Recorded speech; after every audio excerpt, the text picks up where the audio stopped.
बिस्मिल्लाहिर्रहमानिर्रहीम। Calibration curve की बेटा ये वीडियो है कि असाइनमेंट है जो मैं आपके साथ अभी हल करूंगा। इसमें आप ये चीज़ नोट करें कि a digital balance is used to weigh ingredients in the laboratory. When weight is applied to the digital balance, an electronic circuit generates a current which is then converted into a digital readout on the display.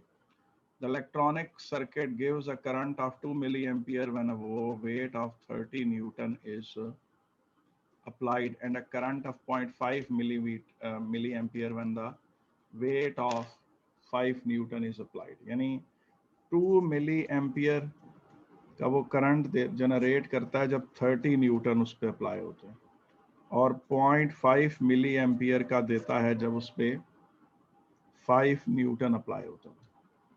अब वो कहता है कि which calibration curve could represent this current. ठीक है, आए जरा इसको देख लेते हैं। अब इसमें अब ऑप्शंस हैं, वी डू नॉट नो कि which one of the option is correct. ये एक मिनट है, ये आपके सामने है।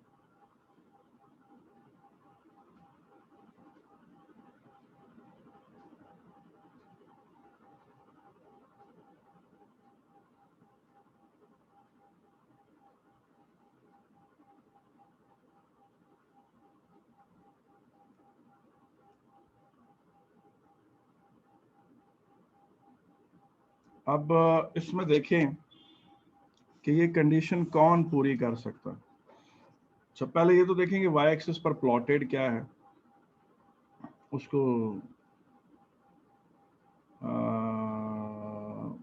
ये चीज देखें। अब इसमें देखें कि जो करंट है वो वाई एक्सिस पर, ठीक है, और जो वो है इसमें जो वो है, एक मिनट है,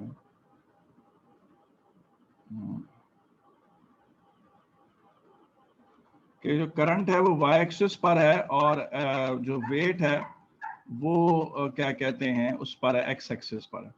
तो जो वो कंडीशन बता रहा है उसको जरा देख लेते हैं। देखें, अब 30 न्यूटन, ये 5 न्यूटन इधर हो गया, 10 न्यूटन, 15 न्यूटन, और 20 न्यूटन, 25 न्यूटन, 30 न्यूटन, ये वेट है।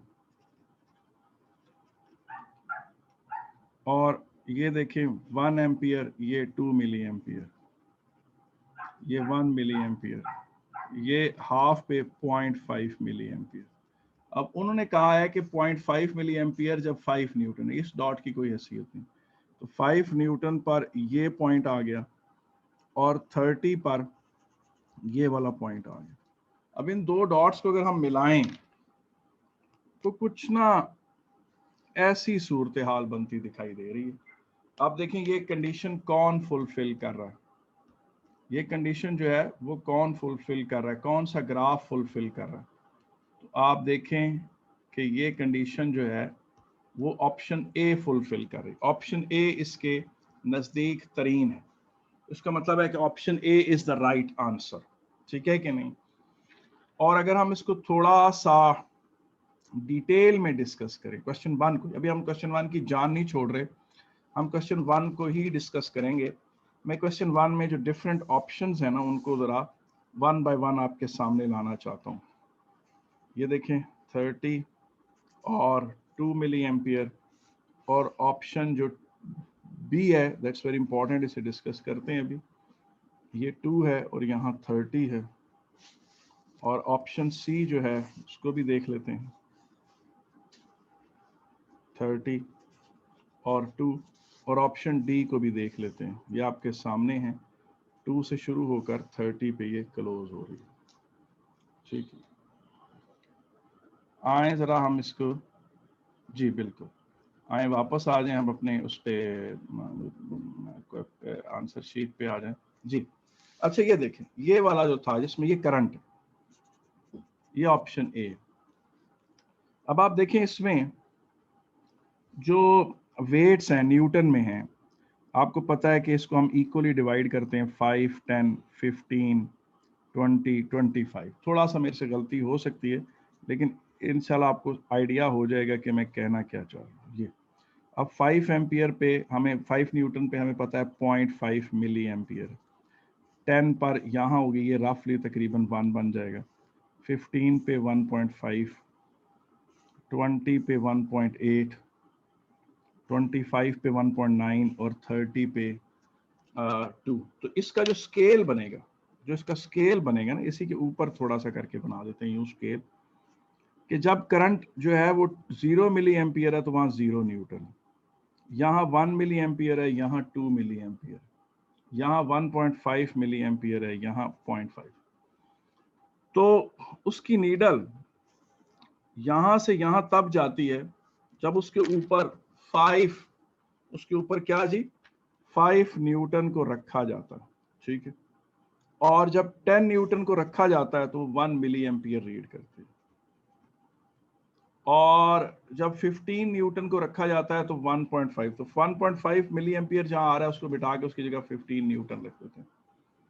और हमें पता चला कि 20 न्यूटन के लिए, या चले मैं थोड़ा सा और इसको नीट करके यहाँ बनाने की कोशिश करता हूँ, ठहरे आपके लिए। ये देखिए, ये इस तरह से था, ये उसने यूं हमें दिया, बस उसने कहा था कि ये 30 न्यूटन है, और जब 30 न्यूटन है तो उस वक्त इंस्ट्रूमेंट में करंट 2 मिली एम्पियर।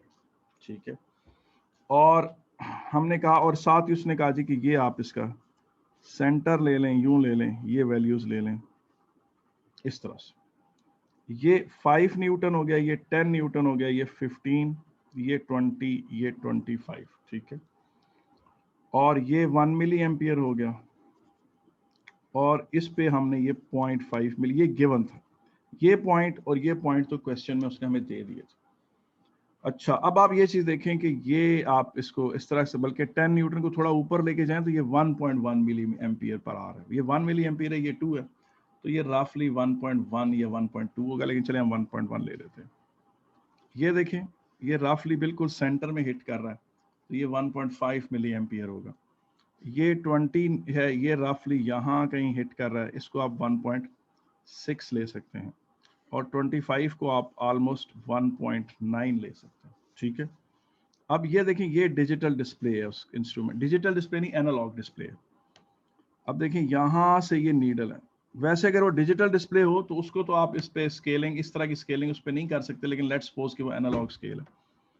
यहाँ उसने 0 मिली एम्पियर दिखाना था, यहाँ 1 मिली एम्पियर दिखाना था, यहाँ 2 मिली एम्पियर दिखाना था, और यहाँ उसने 0.5 मिली एम्पियर दिखाना है, यहाँ 1.5। अब इस स्केल के मुताबिक जब आप इस मिली एमीटर को एक न्यूटन मेजर करने वाला इंस्ट्रूमेंट बनाएंगे तो यहां आएगा 5 न्यूटन, और यहां पर इस जगह पर आएगा कहीं 10 न्यूटन। ये मुझे यहां से पता चला 1.1 से, यहां पर आएगा तकरीबन 15 न्यूटन, और 1.6 पे आ जाएगा कहीं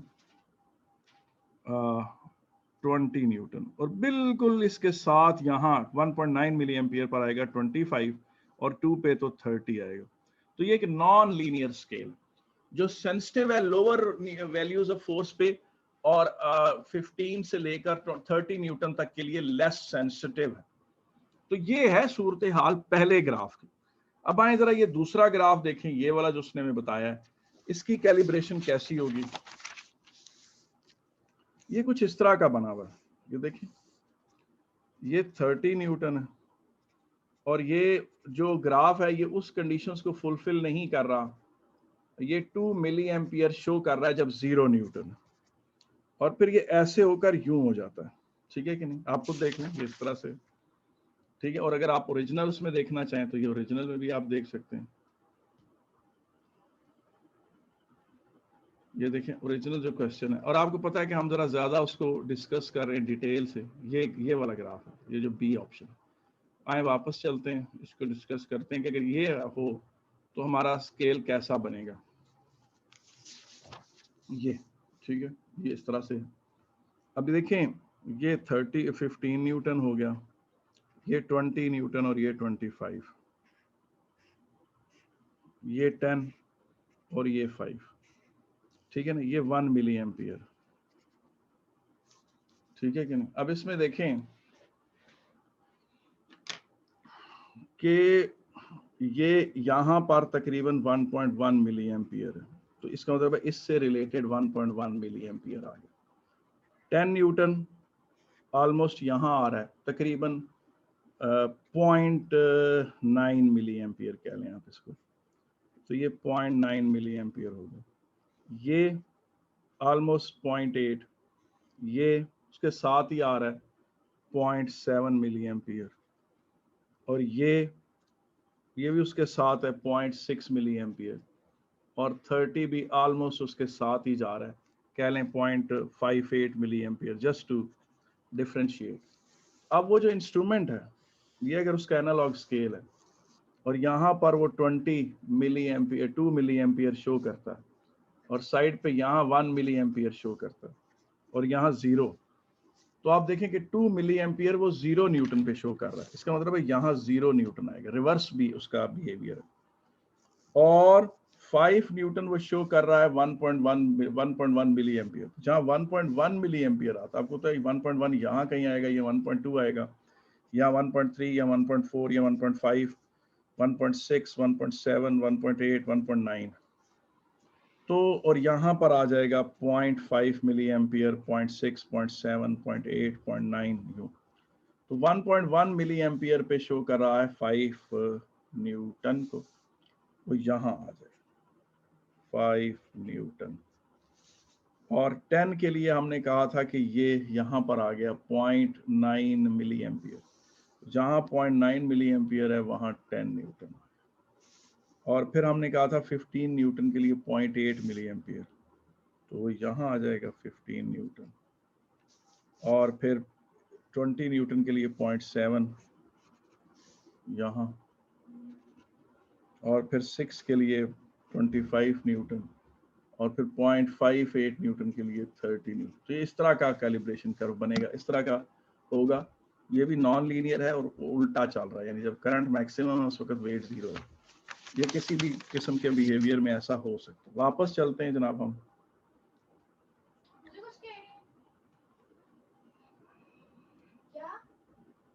जी वापस चलते हैं और देखें ये क्वेश्चन जो है ना, ये देखें,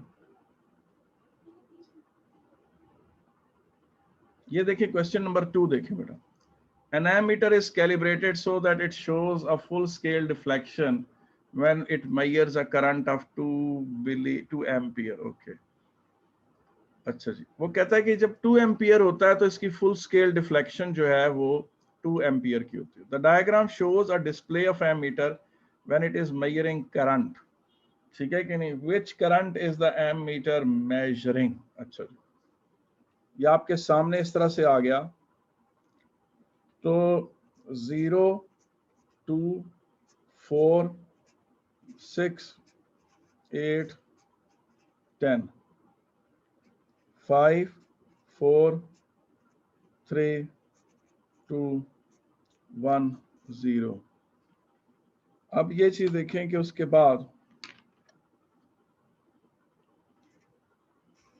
यूं करके आपके पास एक डिवीजन आ रही है जो सेंटर से थोड़ी आगे, और ये 2.0 एम्पियर मेजर कर रहा है, और उसने कहा कि विच current is the instrument measuring. आए जरा इसको चेक करते हैं, क्वेश्चन 2 की बात मैं कर रहा हूँ। अच्छा, एक बात नोट करें कि ये जो स्केल है ना, ये बिल्कुल परफेक्टली लीनियर स्केल है, यानी ये स्केल खराब नहीं है। आए जरा देखते हैं कि इसको हम कैसे बिहेव, इसको देख लेते हैं। ये क्वेश्चन वो कहता है जी, यहां पर जब आता है तो 2 एम्पियर मेजर कर रहा होता है। इसका मतलब है कि ये डिवीजन 10 की डिवीजन जो है अपर स्केल को अगर देखें तो हम कहेंगे कि ये 10 की डिवीजन 2 एम्पियर के बराबर है। और ये इस वक्त क्या शो कर रहा है, ये सेंटर में 7 है, यहाँ कहीं 7.5, तो फिर मैं यूं करता हूं कि सिंपल रेशियो, ये स्केल बिल्कुल ठीक है, लेकिन 10 की जो डिवीजन है वो 2.0 एम्पियर को मेजर करती है। 1 की डिवीजन फिर किसके बराबर होगी? 1 इसमें जो सिंपल 1 की डिवीजन है वो 2/10 एम्पियर के बराबर होगी। और फिर 7.5 इस वक्त क्या शो कर रहा है? 7.5 वो किसके बराबर होगी? 2.0/10 इंटू 7.5। तो आप इसको जरा सिंप्लीफाई कर लें, ये बताएगा 1.5 एम्पियर। ये है इसका जवाब। ठीक है, तो आप इसमें जो आंसर में जाते हैं, क्वेश्चन को जाकर दोबारा देखते हैं, दोबारा आप चेक करें यहाँ पर क्वेश्चन में, ये देखें तो 7.5 एम्पियर इसका जवाब, 7.5 एम्पियर इसका क्या है? जवाब है। और अच्छा, अगर आप, ये बिल्कुल परफेक्ट स्केल है, इसमें वो कोई वो खराब स्केल नहीं है, सिर्फ ये है कि ये कैलिब्रेटेड इन एम्पियर नहीं है, यानी इसका जो 10 एम्पियर, अगर अच्छा 10 एम्पियर जो 10 डिवीजन है इसकी, वो 2 एम्पियर को ही शो कर रही है, 2 एम्पियर को ही शो करे। और निचला, अगर आप निचला स्केल भी यूज कर सकते हैं तब भी आपके आंसर यही आएंगे। सिर्फ ये है कि आपने कहना है कि 5 division corresponds to 2 ampere, 1 will correspond to 5/2, और ये जो डिवीजन है ये 3.75 बन रही है। 3.75 डिवीजन corresponds to 2/5 into 3.75। अब आ जाए क्वेश्चन नंबर 3 पर देखें। The diagram shows the reading on an analog ammeter. It's in milliammeter में है, milliampere. The digital ammeter reading is the same as the reading on the analog ammeter. Which digital ammeter reading is same as the reading on analog ammeter? अच्छा, वो कहता है कि जी जो मेरा milli ampere metre, ये जो आपको जो नीडल वाला स्केल होता है ना बेटा, इसको एनालॉग स्केल कहते हैं, जो नीडल जिसमें डिफ्लेक्ट होती है, और जो आपके सामने नंबर्स में डिस्प्ले होता है वो डिजिटल डिस्प्ले कहलाता है। जिस तरह ये जो कैलकुलेटर का ये जो डिस्प्ले है आपके सामने में, ये देखें, अगर आप स्क्रीन को देखें, ये जो डिस्प्ले होता है ये डिजिटल डिस्प्ले होता है, ठीक है कि नहीं? ये डिजिटल डिस्प्ले होता है, इस पे जो कुछ भी आप लिखते हैं उसको डिजिटल डिस्प्ले कहते हैं। हर इंस्ट्रूमेंट जो आपको नंबर प्रिंट करके दे, वो जो है इंस्ट्रूमेंट वो आपका वो है डिजिटल इंस्ट्रूमेंट कहलाता है। बहरहाल खैर जो नीडल वाले हैं वो एमीटर कहलाते हैं। तो ये देखें, अब आप लोग ये चीज देखें कि इसमें द डायग्राम शोज, अब ये क्या दिखा रहा है, अगर आप इसको नोट करें तो ये कोई, पहली बात तो ये करंट मिली एम्पियर मीटर्स में रीड कर रहा है, मिली एमीटर्स में, और ये करंट है जनाब, अगर आप नोट करें तो ये है 1.6 मिली एम्पियर मीटर, हाँ 1.6 मिली एमीटर रीडिंग है, 1.6 है। और इसका जो ये 1.6 किसके बराबर होगा वो मैं बता देता हूँ आपको, वो देख लेते हैं। 1.6 जी, 1.6 मिली एम मीटर जो है ये बराबर होता है, इसके साथ आप 1000 से मल्टीप्लाई कर दें, 1000 से तो डेसिमल 3 यूनिट्स आगे चला जाएगा, यहाँ से उठ के यहाँ आ जाएगा, और 1600 माइक्रो एम मीटर के बराबर है ये। मैंने इसे माइक्रो एम मीटर में क्यों कन्वर्ट किया?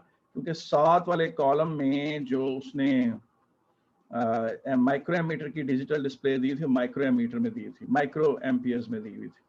ये देखिए, ये 1600 माइक्रो एम्पियर, ये इसका जो है ना करेक्ट आंसर, ये इसका करेक्ट आंसर है जो डिजिटल में है। डिजिटल में ये चीज 16 मिली एम्पियर है, 16 मिली एम्पियर 1.6 मिली एम्पियर के बराबर नहीं हो सकती, और 1.6 एम्पियर भी 1.6 मिली एम्पियर के बराबर नहीं होता, वो उससे 1000 टाइम्स बड़ा होता है। तो इसलिए ये इसका आंसर जो है ए है। आगे चलें और इसमें इसका हम अब आगे देखते हैं। इसका ये क्वेश्चन है, ये बड़ा एक दिलचस्प सा क्वेश्चन है, इसको हम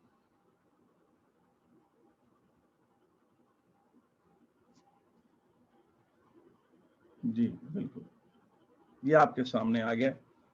इन the circuit shown an analog ammeter is, analog ammeter कौन सा? नीडल वाला, is recalibrated as a thermometer, यानी उसको आपने बनाना thermometer. The ammeter is connected in series with the thermistor. Thermistor एक ऐसी डिवाइस होती है बेटा, आपको पता है, जो गर्म होकर अच्छी कंडक्टर बन जाती है। The graph shows the resistance of the thermistor changes with the temperature T. Okay.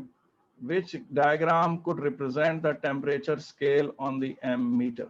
Which diagram could represent the temperature scale on the ammeter? इसको देखने हैं, इसको देखते हैं। तो इसमें आप ये चीज देखें, सबसे पहले ये बड़ी ही इंटरेस्टिंग और मजे की क्वेश्चन है। इसमें आप नोट करें कि रेजिस्टेंस का जो ग्राफ है वो, और फिर एमीटर का, ठीक है, दोनों में इसको अभी आपके सामने इसको एक्सप्लेन करता हूं। ये देखिए, पहली बात तो ये कि ये सर्किट यूं करके ये किधर एमीटर लगा हुआ है और यहाँ पर थर्मिस्टर लगा हुआ है, ठीक है कि थर्मिस्टर कौन सा होता है? जो गर्म होकर अच्छा कंडक्टर बन जाता है, और उसकी रेजिस्टेंस टेम्परेचर के साथ, एक्स एक्सिस पे टेम्परेचर था, वाई एक्सिस पर उसकी रेजिस्टेंस थी, और यहाँ 100 डिग्री सेंटीग्रेड था और उसकी रेजिस्टेंस कुछ यूं आ रही थी। अगर आपने दोबारा देखना तो देखें इसी तरह से उसकी रेजिस्टेंस आ रही थी। मैं दोबारा आपके सामने रखता हूँ, ये देखें जी, ये देखें ये ग्राफ में रेजिस्टेंस 0 और 100, अच्छा देखें इसमें 0 को थोड़ा आगे शिफ्ट किया गया है और 0 और 100 इस तरह से दिखाए गए हैं। तो हम वापस चलते हैं,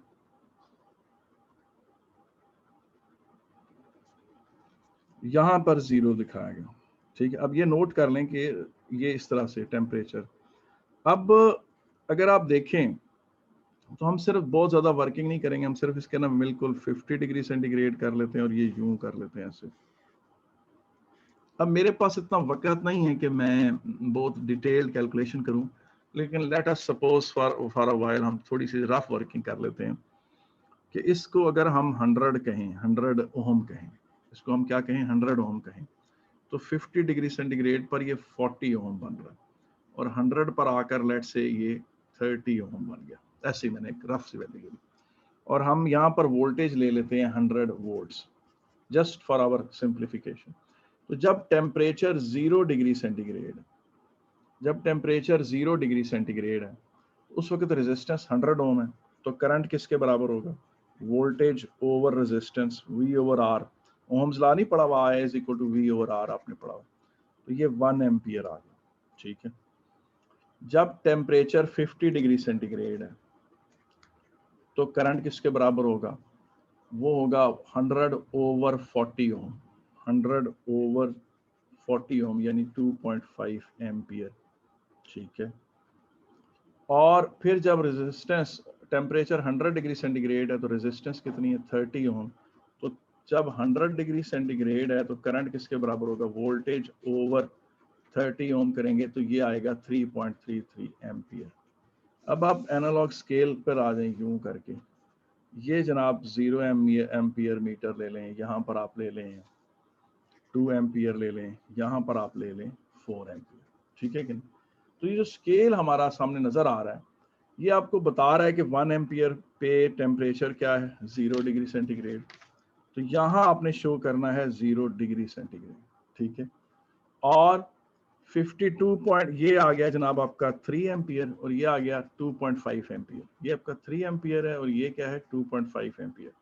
2.5 एम्पियर पे टेम्परेचर 50 डिग्री सेंटीग्रेड, और 3.3 एम्पियर पे, जहाँ 3 वहाँ पर है 100 डिग्री सेंटीग्रेड। इसका मतलब आपने कोई ऐसा टेम्परेचर स्केल सेलेक्ट करना है जो ऑप्शंस दी हुई हैं, जिसमें 0 डिग्री सेंटीग्रेड यहाँ हो, 50 यहाँ कहीं हो, और बाकी भी 100 के यहाँ करीब हो रहे हो, यानी इधर आकर स्केल कंजस्ट हो रहा हो। अभी आपने देखा है यहाँ पर कि 0 और 50 के दरमियान गैप ज़्यादा है और 50 और 100 के दरमियान गैप कम। तो वापस चलें ओरिजिनल क्वेश्चन पे।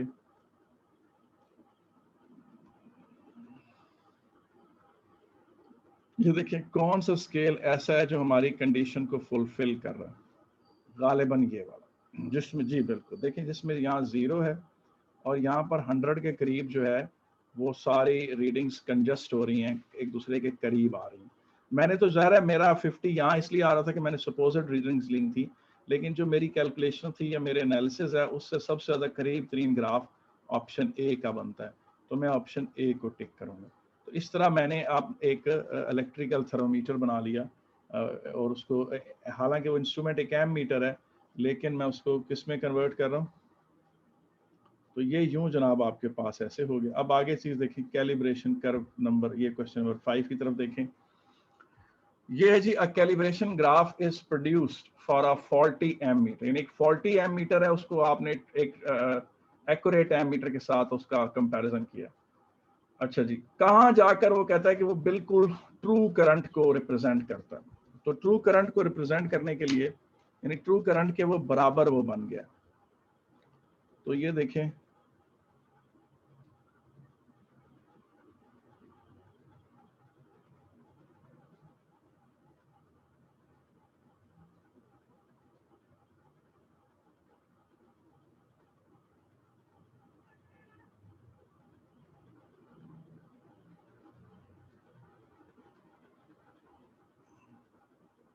अब ये देखें, जो ट्रू बिहेवियर है ना, वो तो यहां से शुरू होकर यूं शुरू होकर यूं होकर यूं होकर ऐसे जाना चाहिए था कि फॉल्टी इंस्ट्रूमेंट अगर बिल्कुल ठीक होता, फॉल्टी ना होता, तो उसका ग्राफ इस तरह का होना चाहिए था, ये जो मैंने बनाया है। तो अब आप मुझे बताएं कि कहां पर वो इस जगह को क्रॉस करता है। ये वो पॉइंट है, ये जो मैंने आपके सामने ये जो मार्क है, ये देखें, यहाँ पर इस वक्त करंट कितना है, 0.8 एम्पियर। 0.8 एम्पियर को ट्रू एमीटर भी, यानी एक्यूरेट एमीटर भी 0.8 एम्पियर कह रहा है, और एक मिनट है, और ये जो फॉल्टी एमीटर है ये भी 0.8 एम्पियर कह रहा है। सो जो हमारी ऑप्शन नंबर डी है वो हमारी करेक्ट है। तो ये इस तरह से हमने इसको जनाब आपने ये कर लिया, ये हमारा आंसर हो गया, ये ठीक इस तरह से हो गया जनाब, ठीक है कि नहीं। अब इसको हम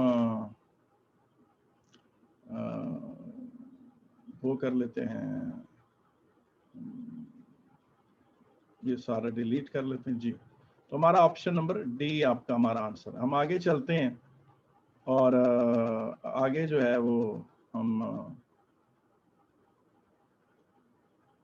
अच्छा जी, आगे चलते हैं जनाब। आगे हमारा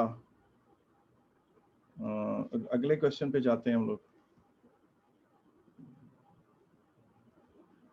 एक मिनट है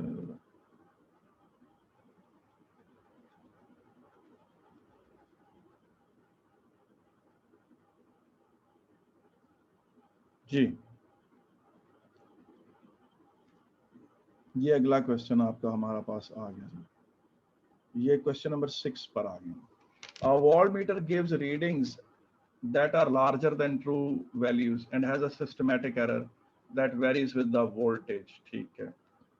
A voltmeter gives readings that are larger than the true values, okay। सारी readings भी उसकी ज्यादा बड़ी बड़ी हैं, यानी ट्रू वोल्टेज से वो हमेशा ज्यादा रीड करता है। And as a systematic error that varies with the voltage, और सिस्टमैटिक एरर उसकी है भी ऐसी जो चेंज हो रही हो। Which graph shows the calibration curve for the voltmeter, ठीक है।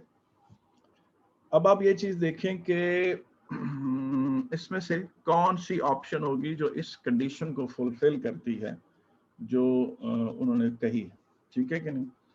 कि अब वोल्ट मीटर गिव्स, पहली बात तो ये है, पहली बात तो ये है कि अगर उसकी आंसर जो हैं वो हैं,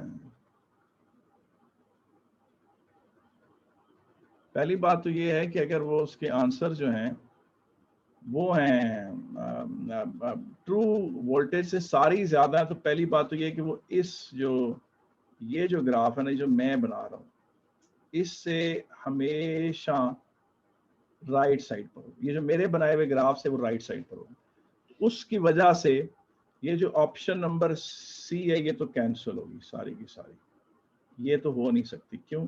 क्योंकि इसमें आप देखें कि जब ट्रू वोल्टेज 1.2 एम्पियर है, वोल्ट है, तो वो उसको वो 1 वोल्ट डिस्प्ले कर रहा है। तो इसका मतलब है कि ये दोनों ग्राफ तो हो नहीं सकते, क्योंकि इसमें भी देखें ये ग्राफ भी इस मेन लाइन से, ये लाइन है, ये वाली लाइन जो मैं ड्रॉ कर रहा हूँ, ये वो लाइन वो होती है, ये तब होती है जब फॉल्टी वोल्ट मीटर और ट्रू वोल्ट मीटर एक जैसा बिहेव करे, यानी वो फॉल्टी वोल्ट मीटर भी इनफैक्ट ठीक ही हो।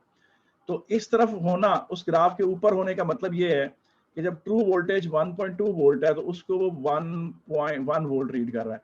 तो ये तो उस जो कंडीशन उसने आपको बताई है उसके साथ तो ये नहीं हो सकती, ये दोनों ऑप्शंस रिजेक्ट होगी, ठीक है कि नहीं। तो पहली बात ये है कि जनाब उसकी ये बात तय है कि वो हमेशा ज्यादा रीडिंग देता है, तो उसका मतलब वो ऑप्शन ए में से होगा या ऑप्शन बी में से होगा, ठीक है कि नहीं।